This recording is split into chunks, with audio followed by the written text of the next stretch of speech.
감사드립니다. 겸허한 마음으로 하나님의 음성을 기다립니다. 귀한 자리 부족한 종을 세워주셨사오니 성령께서 임하셔서 말씀하여 주옵소서. 하나님의 음성을 듣는 소중한 시간이 되게 하여 주옵소서. 예수님의 이름으로 기도하옵나이다. 아멘. 민족의 명절을 맞이해서 성도 여러분 모두 새해 복 많이 받으시기를 주의 이름으로 축원합니다. 구정이 지났기 때문에 보통 갑오년이라고 이렇게 이야기들 하더라고요. 올해를 청마의 그 때라고, 그래서 말띠해인데 청마다. 서양에서는 보통 청마를 유니온과 견주어 이야기합니다. 청마를 보통은 행운과 또 축복을 상징하는 그 말, 이렇게 뿔 이렇게 달린 말 있지 않습니까? 상징하는데 하나님의 축복이 여러분의 가정의 행운이 넘치기를 축원합니다. 보통은 이렇게 명절이 되면 이제 고향을 다 다녀오게 되지요. 이 가운데에는 고향을 다녀오신 분도 계시고 아직 고향에 찾아오셔서 예배에 참석하신 분들도 계시리라고 생각합니다. 고향 그러면 왠지 포근하고 어머니의 품속 같고, 타향살이를 하다가도 왠지 고향에 아무도 없는데도 누군가 내가 고향에 가면 반겨줄 사람이 있는 것 같고 기다려주는 사람이 있는 것 같은 것이 고향이지요. 그래서 모두 고향을 좋아합니다. 저도 역시 고향을 참 좋아해서 서울에서 신학을 마치면서 하나님께 기도했습니다. 하나님, 나는 고향에 가서 목회를 하게 해 주옵소서. 이렇게 기도했는데 하나님이 응답해 주셔서, 저는 전주가 고향이기 때문에 중고등학교 시절을 다 여기서 보낸 사람이기 때문에 저는 참 하나님의 은혜로 이렇게 전주에 내려와서 목회를 한다는 것이 하나님의 크신 축복이다. 저는 그렇게 생각합니다. 옛말에 굽은 소나무가 고향을 지킨다는 말처럼, 또는 무덤을 지킨다 이런 말이 있는 것처럼, 못났지만 그래도 하나님이 고향에 이렇게 있게 해주신 것 참 축복이다, 그렇게 생각합니다. 그러나 우리는 이렇게 좋은 고향을 왜 떠나 사는 것일까? 고향에 사는 사람도 있지만 고향을 떠나 사는 사람도 있어요. 대부분이 많이 고향을 떠나 살죠. 왜 그럴까? 아마 새로운 어떤 삶을 위해서, 새로운 것을 개척하기 위해서, 미래를 향해서 고향을 떠나서 우리는 살게 됩니다. 오늘 본문의 성경 이야기는 고향을 떠나서 하나님의 말씀대로 고향을 떠나 미래를 향해 가서 믿음의 아버지요 축복의 근원이 됐던 한 사람의 이야기입니다. 그것은 바로 여러분이 잘 아는 아브라함이라고 하는, 성경에 말하는 믿음의 아버지이며 그리고 축복의 근원된 아브라함에 대한 이야기입니다. 오늘 본문 창세기 12장 1절로 3절 말씀에 보면, 여호와께서 아브라함에게 이르시되 너는 너의 고향과 친척과 아버지의 집을 떠나 내가 내게 보여줄 땅으로 가라. 내가 너로 큰 민족을 이루고 내게 복을 주어 내 이름을 창대하게 하리니 너는 복이 될지라. 너를 축복하는 자에게는 내가 복을 내리고 너를 저주하는 자에게는 내가 저주하리니 땅의 모든 족속이 너로 말미암아 복을 얻을 것이라 하신지라. 이 짧은 석절 가운데 복이란 말이 무려 5번 나오고 있습니다. 여러분, 하나님께서 원하시는 뜻, 중요한 뜻이 있습니다. 그것은 여러분 모두가 복받고 사는 것입니다. 하나님의 뜻대로 여러분 가운데 이루어지기를 주의 이름으로 축원합니다. 할 수 있는 대로 여러분이 복받고 살기를 원하신다. 다른 말로 표현하면 여러분 모두가 행복한 삶을 살기를 원하시는 것이 하나님의 뜻이에요. 그래서 우리 모두는 하나님의 뜻대로 축복을 누리며 살아야 할 존재들입니다. 보통 그 부모님이 자식을 볼 때 좀 못나고 좀 부족하고, 아니 불효한 자식이라도 다 잘 되기를 바라는 게 부모의 마음이죠.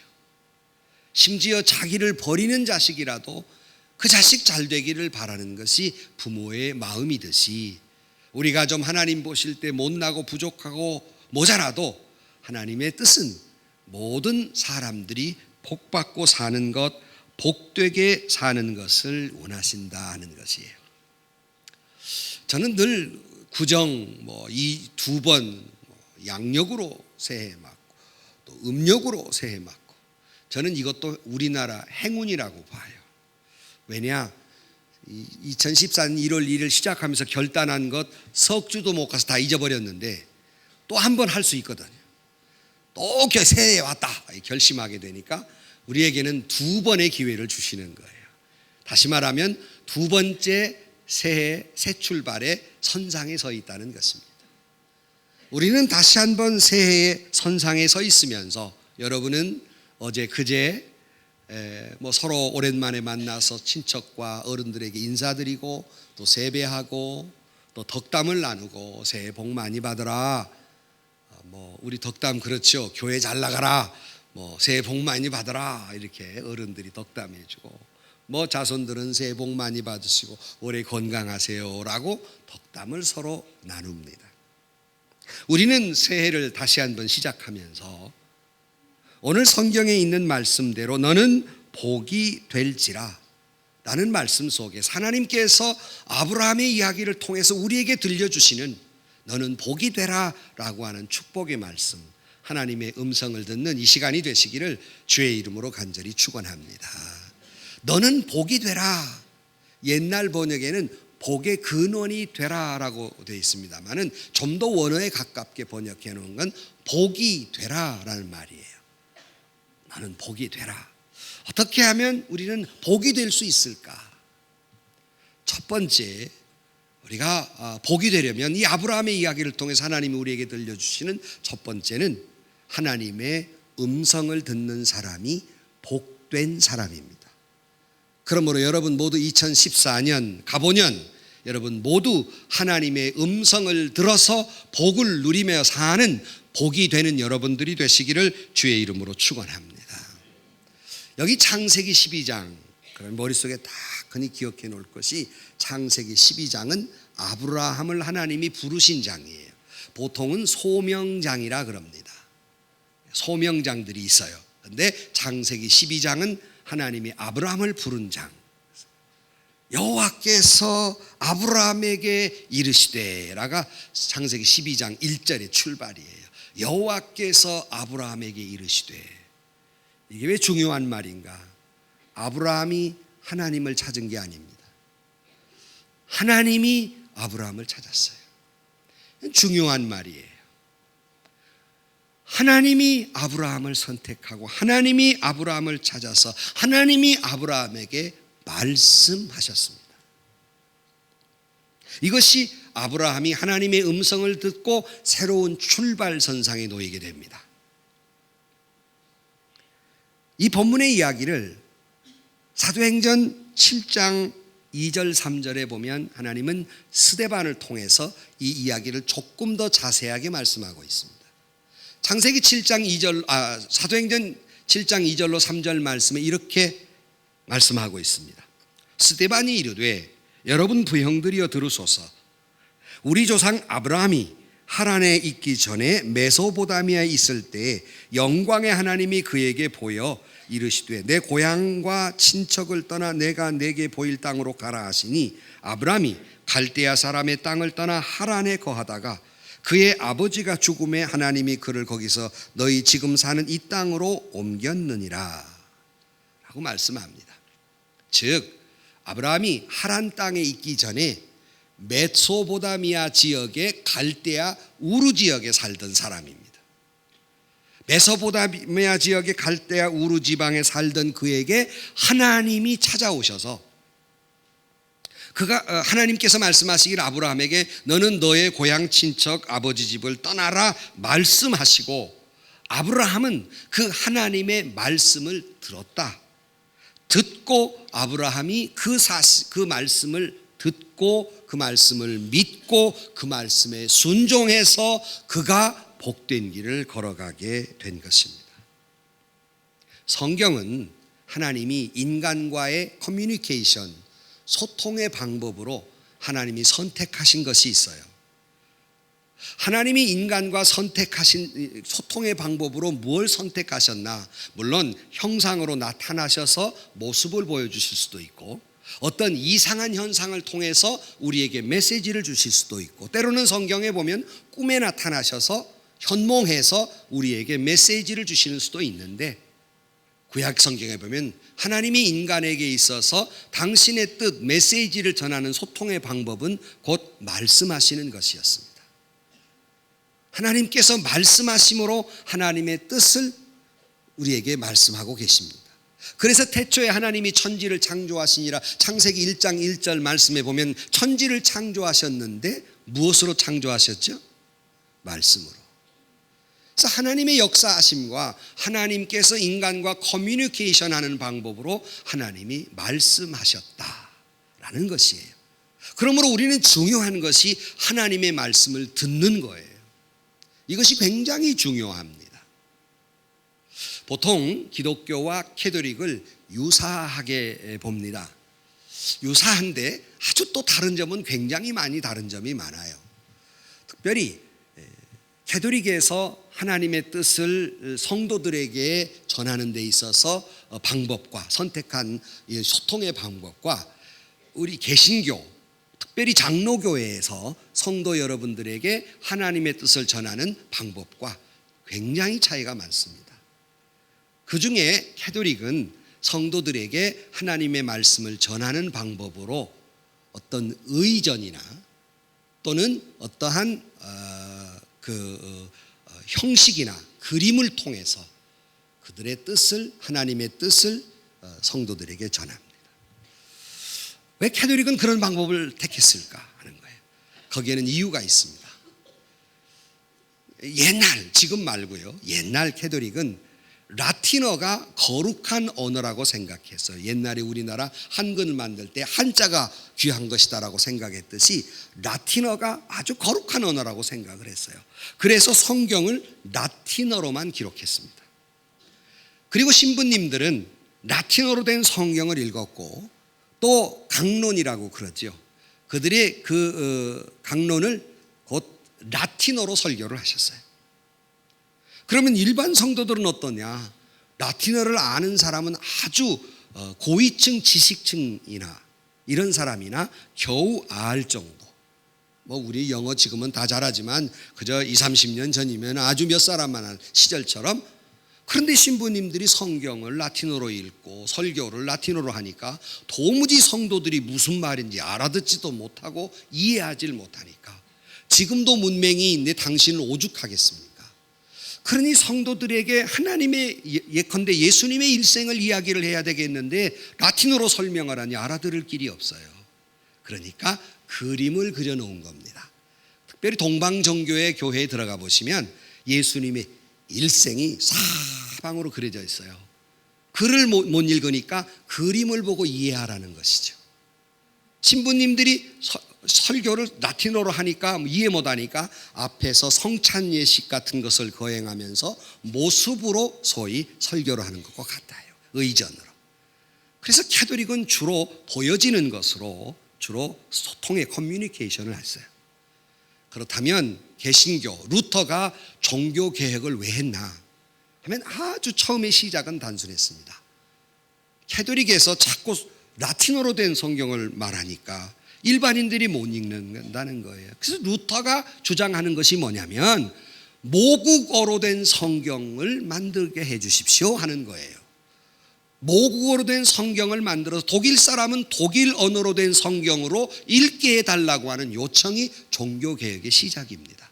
지금은 캐톨릭에서도 다 현지어로 다 번역을 했지만 종교개혁의 시발점은 그거예요.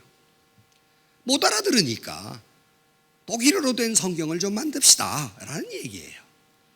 종교개혁입니다. 그래서 개신교는 특별히 개신교 가운데 장로교회에서는 우리가 속한 장로교회에서는 곧 하나님의 말씀, 성경과 설교를 통해서 하나님의 뜻, 하나님의 말씀을 전하고 있는 방법을 택하는 것입니다. 성경은 우리에게 말씀하시기를 하나님이 우리에게 말씀하셨다.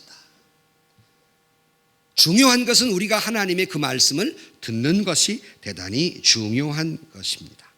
프랜시스 쉐이퍼라고 하는 사람이 이런 말을 했어요. 그분은 거기 계신다. 그리고 그는 말씀하신다 그랬어요. 영어로는 He is there and He is not silent. 무슨 말이냐면 하나님은 거기 계시고 그는 침묵하지 않는다. 무슨 말씀이냐 하면 하나님은 성경 여기에 계시고 하나님은 침묵하지 않는다는 말을 역설적으로 하나님은 여기에 계시고 하나님은 말씀하신다. 그랬어요. 여러분, 하나님은 성경 안에서 우리에게 말씀하고 계시는 줄로 믿습니다. 그러므로 성경을 읽는 사람은 하나님의 음성을 듣게 돼 있어요. 그러므로 이 성경을 풀어서 말하는 설교를 통해서 사람은 하나님의 음성을 들어야 합니다.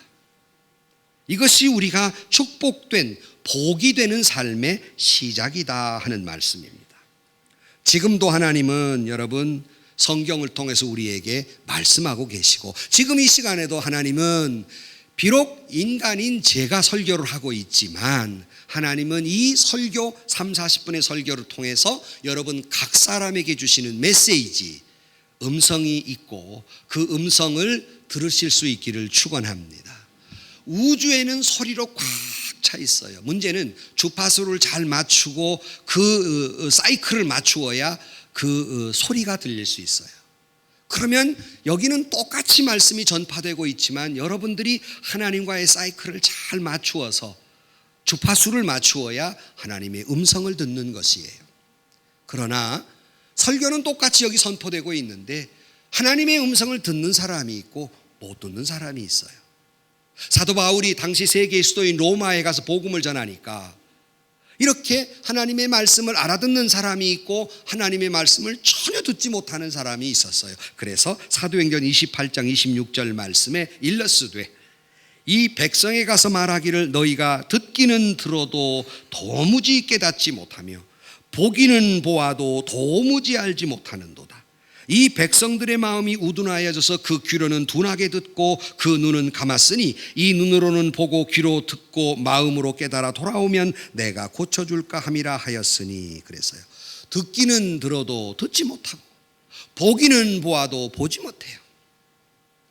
인간이 아주 고약해서 여러분 다 아는 얘기지만 똑같은 소리를 들어도 사람은 자기가 듣고 싶은 소리만 듣습니다. 사람은 보기는 똑같이 보았는데 자기가 보고 싶은 것만 보아요. 그리고 자기는 다 봤다는 거지. 자기는 다 들었다는 거예요. 그러므로 사람이 하나님의 진정한 메시지를 듣지를 못해요. 소년 사무엘이 하나님 앞에 엎드려서 제가 여기에 있나이다 주여 말씀하여 주옵소서 라고 하고 소년 사무엘은 하나님의 음성을 듣습니다. 사랑하는 성도 여러분, 하나님의 말씀을 보고 설교 말씀을 듣고 엎드려 기도하는 가운데 하나님의 음성을 들을 수 있기를 주의 이름으로 축원합니다. 하나님의 말씀을 깊이 묵상해 보십시오. 그 말씀을 통해서 우리에게 주시는 하나님의 음성이 있어요. 이게 하나님의 말씀을 듣는 겁니다. 사도행전 17장 11절 말씀에 보면 베레아 사람은 데살로니가에 있는 사람보다 더 신사적이어서 간절한 마음으로 말씀을 받고 이것이 그러한가 하여 날마다 성경을 상고하고 그랬어요. 베레아 사람들은 신사적이어서 간절한 마음으로 하나님의 말씀을 볼 때, 상고할 때, 묵상할 때, 공부할 때 하나님의 음성을 듣습니다. 또 데살로니가서 2장 13절 말씀에 보면 이러므로 우리가 하나님께 쉬지 않고 감사함은 너희가 우리에게 들은 바 하나님의 말씀을 받을 때 사람의 말로 아니하고 하나님의 말씀으로 받음이니 진실로 그러하다. 이 말씀이 또한 너희 믿는 자 속에 역사하느니라 그랬어요. 무슨 말씀입니까? 데살로니가 교인들은 하나님의 말씀을 들을 때, 사도들의 설교를 들을 때 사람의 말로 듣지 아니하고 하나님의 말씀으로 들었다는 거예요. 그리고 그 말씀으로 하나님의 음성을 들었다라고 되어 있습니다.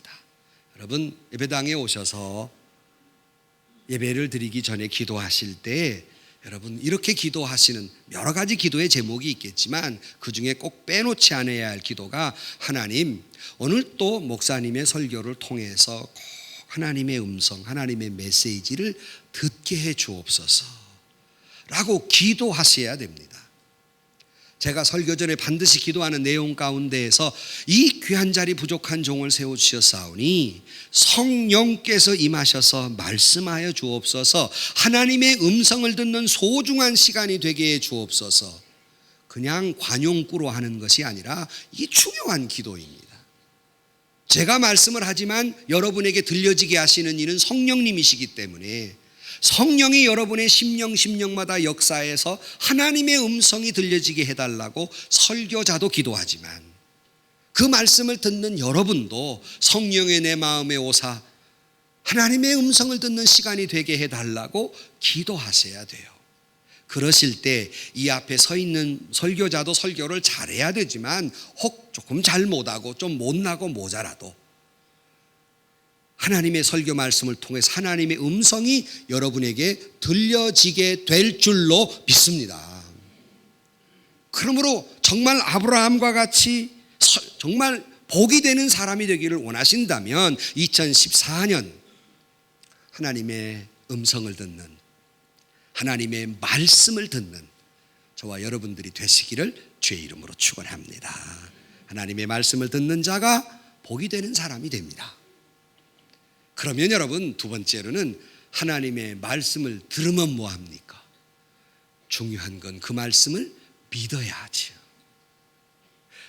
이 성경을 우리는 약속이라고 말합니다. 구약과 신약, Old Testament, New Testament. 약속이에요. 자, 우리가 약속의 말씀을 들었어요. 설교를 통해서, 성경을 통해서, 묵상을 통해서 하나님의 약속의 말씀을 들었어요. 문제는 정말 복이 되기를 원하신다면 그 들은 대로 믿는 것입니다. 금년 한 해 동안 여기 여러분 모두가 복이 되는 사람이 되기 위해서 첫째는 하나님의 음성을 듣고 두 번째는 그 말씀을 믿으시기를 주의 이름으로 간절히 축원합니다. 그 말씀을 믿는다고 하는 것은 하나님의 약속을 믿는다는 것인데, 하나님의 약속을 믿는다고 하는 것은 하나님이 내게 향한 계획, 하나님이 내게 향한 섭리, 이것을 믿는다는 것이에요. 한 해를 시작하는 사랑하는 성도 여러분, 하나님께서 우리에게 약속하신 것, 하나님이 우리 가운데 역사하신 것 이루어 주실 줄로 믿으시기를 주의 이름으로 축원합니다. 그래서 저는 늘 여러 번 말씀드린 바 있습니다만 메일을 쓸 때 목사님에게든 장로님에게든 집사님에게든 늘 사도 바울이 인사말로 관용구로 쓴 것처럼 제가 늘 앞에 관용구로 쓰는 말이 있어요. 누구에게나, 아무개 집사님, 아무개 목사님, 아무개 장로님. 그리고 그 다음에 쓰는 문구가 있어요. 하나님은 당신에게 꿈을 갖고 계십니다 하는 것이에요. 이것은 어느 개인만이 아니라 하나님은 여러분 모두에게 꿈을 갖고 계시는 줄로 믿습니다. 다시 말하면 여러분을 통해서 이루고자 하는 계획이 있으시다는 거예요. 여러분에게 복 주기를 원하시는 계획이 있으시고, 여러분을 통해서 하나님의 나라를 위해 하시고자 하는 일이 있으시고, 지금도 이 일을 위해서 오늘 이 말씀을 듣게 하시는 줄로 믿습니다. 그 계획을 믿으라고, 그 섭리를 믿으라고. 모든 것이 여러분 새해가 되면 새로운 무슨 수첩을 놓고도 한 해 일 뭐하고 이 뭐하고 삼 뭐하고 어떤 플래닝을 하게 되죠. 여러분, 하나님이 이 세상에 우리를 보내실 때 그냥 거저 내던져진 존재가 아니라 토기장이가 그릇 하나를 만들 때도 그 만드는 목적이 있듯이 하나님이 저와 여러분을 이 세상에 보내실 때에는 하나님이 분명히 하시고자 하는 목적이 있고 계획이 있고 뜻이 있습니다. 하나님의 음성을 듣는 사람은 이것을 믿는 거예요. 이것을 믿지 않는 사람과 믿는 사람의 차이가 뭘까? 계획은 똑같이 세우는데 믿지 않는 사람이 한 해를 계획하는 것은 자기 소견에 좋은 대로만, 자기 생각대로만 계획을 세우는 것이 믿지 않는 사람의 새해 플래닝이에요. 그러나 믿는 사람의 새해 플래닝은 다릅니다. 믿는 사람의 새해 계획은 하나님의 뜻대로, 하나님이 원하시는 대로, 하나님이 내 일생에 어떻게 살기를 원하시는 것인가, 하나님이 나를 뭘 하기를 원하시는가, 하나님 나를 인도해 주옵소서 기도하는 마음으로 새해를 설계하게 됩니다. 이것이 전혀 다른 모습이라는 것입니다. 그래서 여러분, 성경을 읽으시고 말씀을 묵상하시다 보면 여러분의 마음에 뭔가가 음성이 들려요. 저는 그것을 여러분에게 꼭 집어 이거다라고 말씀드릴 수는 없어요. 각 개인에게 주시는 역사이기 때문에 여러분 성경을 읽거나 묵상하는 가운데 여러분 마음속에 감동으로 오는 필이 있어요. 여러분에게 느낌으로 오는 하나님의 음성이 있습니다. 보통 하나님의 음성을 들었다 그러니까 무슨 아무개야 육성으로 들렸다 이런 의미도 간혹 가다가 있을 수 있겠죠. 그러나 지금 우리가 하나님의 음성을 들었다는 것은 하나님의 말씀을 듣거나 묵상하는 가운데 내 마음속에 오는 성령의 역사로 오는 느낌이 있어요. 그것이 하나님의 말씀이에요. 하나님이 내게 주시는 음성이에요. 여러분 이것을 들을 줄 알기를 주의 이름으로 축원합니다. 이것은 계속 말씀을 묵상해 봐야만 하나님의 음성을 들으려고 전심전력해야만 가능한 것이에요. 그러므로 여러분 하나님의 말씀을 통해서 설교를 통해서 묵상을 통해서 여러분의 마음에 있는 어떤 감격, 어떤 감동을 통해 하나님의 계획을 알게 되고 여러분 그 하나님의 섭리, 내게 들려주신 하나님의 역사를 붙잡는 순간 하나님의 비전이 내 비전이 되고 바로 그 비전대로 살아갈 때 여러분은 복된 삶이 될 줄로 믿습니다. 그러니까 하나님이 아브라함에게 내가 너를 복의 근원이 되게 해줄 거다, 너를 큰 민족이 이루게 하실 거다라고 말씀하셨고 아브라함이 그 말씀에 아멘하고 믿었으므로 하나님이 주시고자 하는 축복이 아브라함의 축복이 된 것입니다.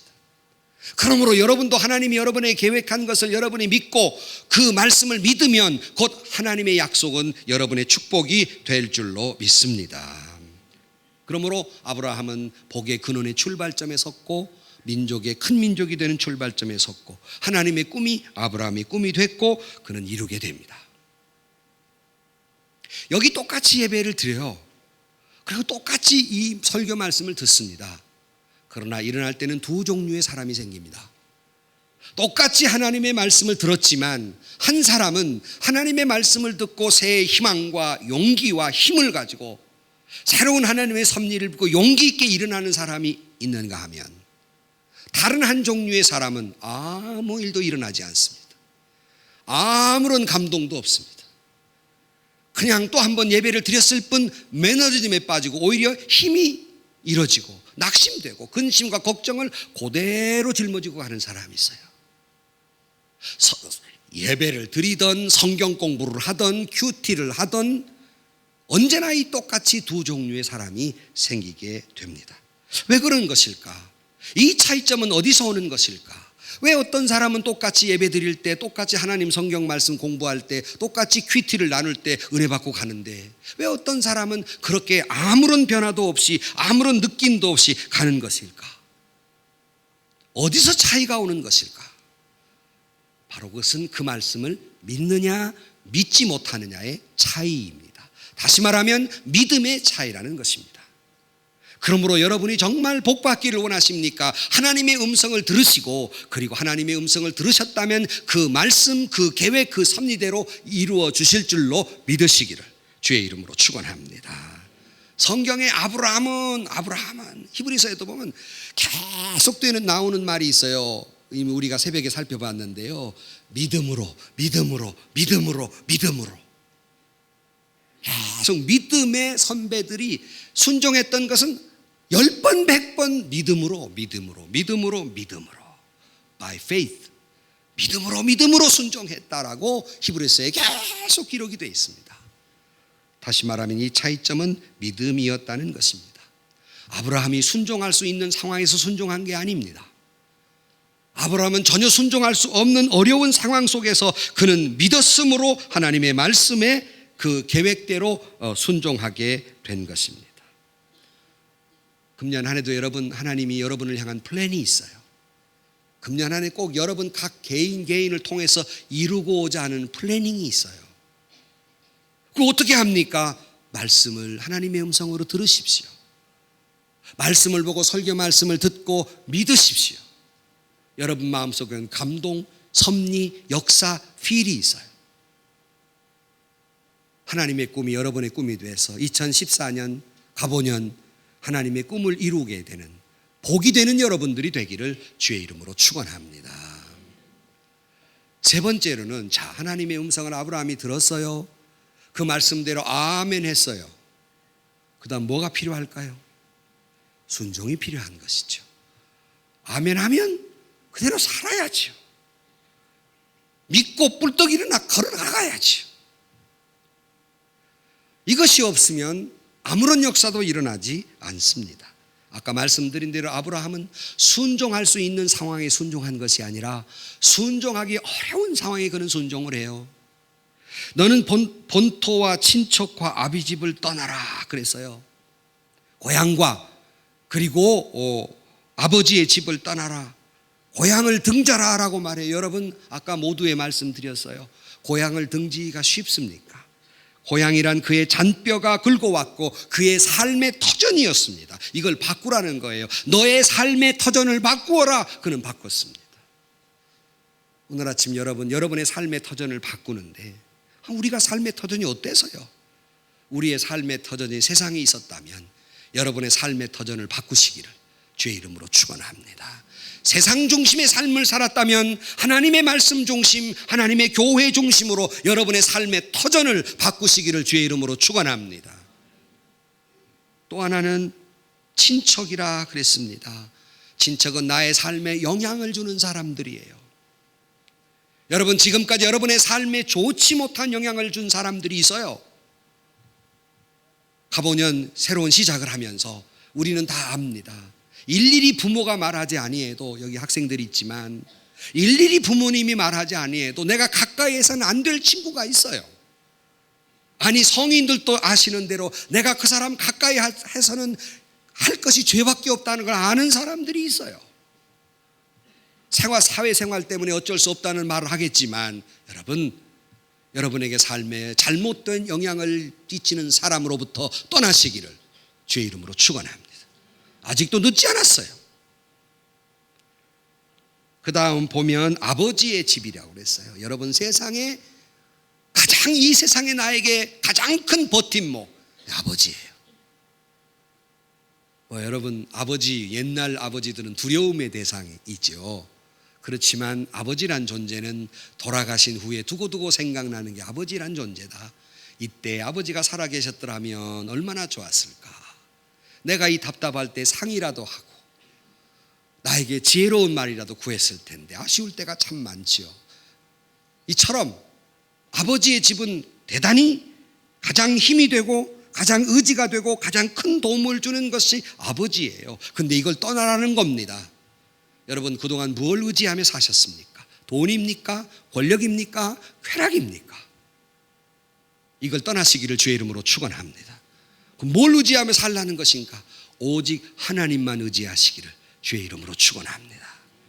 그러니 이것은 결코 쉬운 일이 아니에요. 여러분 말은 이렇게 말씀드리지만 어떻게 내가 그동안 잔뼈가 굵은 세상에서 떠나며 어떻게 내 친구들 비록 나에게 잘못된 영향을 주지만 그 단칼에 끊을 수 있으며 어떻게 내가 그동안 살아왔던 쾌락으로 재미로 느꼈던 것으로부터 내가 그렇게 쉽게 떠날 수 있겠습니까?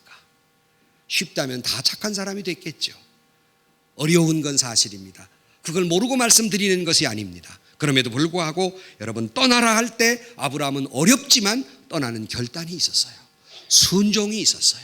떠나면 죽을 것 같아요. 떠나면 재미도 없을 것 같아요. 제가 가급적 술 얘기를 안 하려고 그러는데 술 안 먹으면 무슨 재미로 사나, 담배 안 피면 무슨 재미로 사나. 여기 그런 사람 셋도 많이 있어요. 아닌 척하고 앉았지만 다. 남자가 술도 안 먹으면 무슨 재미로 사나, 담배 안 무슨 재미로 사나, 금방 죽을 것 같아요. 세상 그 친구하고 안 만나면 내가 무슨 재미로 사나, 이런 취미도 없으면 어떻게 사나. 안 죽습니다. 그렇다면 예수 믿는 사람 다 죽어야 돼? 안 죽어요. 예수 믿는 사람이 막 노니까 안 믿는 사람이 저한테 그러더라고요. 예수 믿는 사람 뭐가 저렇게 재밌다고, 술도 안 먹고 담배도 안 피면 뭘 재밌다고 저렇게 놉니까? 믿어봐. 얼굴이 불구죽죽해서 놀 거니까 봐봐. 새술에 취해갖고 그 기쁨을 모르는 것이거든요. 진정한 조이풀을 모르는 것이거든요. 여러분 떠나도 안 죽습니다. 신세계가 있어요. 영적인 믿음의 세계, 기쁨의 세계가 있어요. 아브라함은 떠나라고 할 때 떠났습니다. 모든 배경을 접었습니다. 누리고 있는 것 버렸습니다. 바울처럼 분토처럼 여겼습니다. 말씀에 순종했습니다. 이 말은 무슨 말이냐? 하나님이 무슨 말씀을 하시든 전적으로 순종할 준비가 되어 있다는 것입니다. 전적인 순종은 전적인 믿음이에요. 믿음은 다른 말로 말하면 순종입니다. 순종과 믿음은 뗄 수 있는 단어가 아니에요. 믿음의 넓이와 높이와 깊이를 알려면 그의 순종의 넓이와 높이와 깊이를 알아야만 됩니다. 그가 얼만큼 순종했냐를 보면 그의 믿음을 알 수 있어요. 사랑하는 성도 여러분, 오늘날 많은 성도들에게 있어서 안타까운 것이 뭐냐면 믿노라 하는데 희생하기가 어려워요. 쥐고 있는 것을 놓을 수가 없어요. 믿음의 사람은 다 놓습니다. 축복된 사람은 그 모든 것 하나님이 버리라면 버리고 떠나라면 떠나고 바치라면 바치는 인생을 살아요. 여러분에게 저에게 그런 믿음이 있기를 주의 이름으로 축원합니다. 얼마나 믿음이 있습니까? 라는 말은 얼마나 순종하십니까? 라는 말이며 얼마나 순종했습니까? 라는 말은 얼마나 희생하셨습니까? 라는 말이에요. 하나님의 말씀에 얼마나 희생하셨습니까? 아브라함은 그 아들 이삭을 바치라 할 때 아들의 생명마저도 하나님께 바칠 수 있는 그런 믿음, 그런 순종이 있어서 그는 축복의 사람이 됩니다. 2014년, 가보년 여러분 하나님의 음성을 듣고 그 음성의 말씀을 믿고 그 말씀대로 순종해서 복이 되시기를 주의 이름으로 축원합니다. 결론으로 말씀을 드립니다. 자, 여기 복이 될지라라는 말을 조금 더 생각하고자 해요. 복이 될지라. 우리는 이게 두 단어로 되어 있지만 히브리 원어로 보면 한 단어입니다. 브라카라는 말인데요. 브라카, 이 한 단어예요. 브라카라는 말을 영어로 다시 말씀을 드리면 blessing, 하나의 축복, 하나의 복이다. blessing 앞에다 어를 붙여서 blessing이라고 말합니다. 너는 복이다 라는 말이에요. 이것을 오늘 우리말로 합시다. 너는 복댕이다 이 말이에요. 복댕이다 이 말이에요. 복이 되라라는 말도 아니고 복의 근원이란 말이 아니라 복댕이다. 전라도 말로 복댕이라고. 며느리가 잘 들어와서 이렇게 집안이 잘 되면 뭐 하나 들어왔다? 복댕이 하나 들어왔다. 복댕이 하나 들어왔다. 바로 이런 존재가 되라는 거예요. 여러분 한 해 동안 누구와 만나든 당신이 복덩이요. 여러분 가정에서든 여러분 직장에서든 교회에서든 당신이 복댕이요. 브라카 되시기를 주의 이름으로 간절히 축원합니다. 복댕이란 말은 그를 만나면 내가 복을 받고 그를 만져도 내가 복을 받고 그와 이야기만 해도 복을 받고 그와 사귀어도 복을 받고 그가 있는 곳이 복이 되는 것, 이게 바로 브라카 복덩이입니다. 브라카가 된 사람은 이렇다고 말합니다. 오늘 3절 말씀을 보시면 너를 축복하는 자에게 내가 복을 내리고 너를 저주하는 자에게 내가 저주하리니 땅의 모든 족속이 너로 말미암아 복을 얻을 것이라 하신지라. 자, 여러분 이 말씀을 잘 봐야 돼요. 축복하는 자에게는 복을 내리고 저주하는 자에게는 저주하는데 이 땅의 모든 족속이 너로 말미암아 복을 얻으리라. 저주하란 말이요 하지 말란 말이요. 헷갈려요? 다시 읽어드릴게요. 내가 복을 내리면 너를 저주하는 내가 복을 내리고 너를 축복하는 자에게 너를 저주하는 자에게 내가 저주하리니 땅의 모든 족속이 너로 말미암아 복을 얻으리라. 뭘 얻으리라? 모든 사람이 복을 얻으란 말은 저주하란 말이요 저주하지 말란 말이에요. 저주하지 말란 말이고 누가 나를 저주해도 내가 저주받지 않는단 말이에요. 믿으면 아멘 하십시오. 결코 하나님이 내게 복 주신 것 누가 저주해도 나는 저주받지 않는다. 믿으시기를 축원합니다. 하나님이 나에게 복덩이가 되게 하셨기 때문에. 그러므로 여러분, 내가 복덩이가 된다는 말은 하나의 사명을 가지고 와요. 내가 복덩이가 됐다는 말은 나 혼자 복을 받는다는 게 아닙니다. 복덩이가 됐다는 말은 이타적이에요. 다른 사람의 복받게 하라는 의무를 이야기하고 있어요. 그러므로 여러분 자신도 복을 받을 뿐만 아니라 저주받지 아니하고 복을 받을 뿐만 아니라 여러분으로 하여금 다른 사람에게 축복의 은혜가 되는 복을 나누어 주는 사람들이 되기를 주의 이름으로 간절히 축원합니다. 처음에 우리가 청마의 해다 그랬어요. 유니콘, 행운과 축복. 금년 한 해 동안 여러분 모두 바라기는 하나님의 음성을 듣고 그 음성 듣는 대로 믿고 믿은 대로 순종함으로 말미암아 여러분 모두가 복덩이가 되시고, 여러분이 있음으로 말미암아 여러분의 가정이, 여러분의 가문이, 여러분의 사업이 복을 받고 교회가 복을 받고, 그리고 여러분이 승리하고 많은 사람을 행복하게 하는 복덩이들, 복이 되는 여러분들이 되시기를 주의 이름으로 간절히 축원합니다. 기도하십시다. 민족의 명절을 맞이해서 저희들 서로 간에 복을 나누었습니다. 하지만 하나님, 우리에게 복덩이가 되라고 말씀하셨음에 세상에서 시달린 친구들아 위로해 주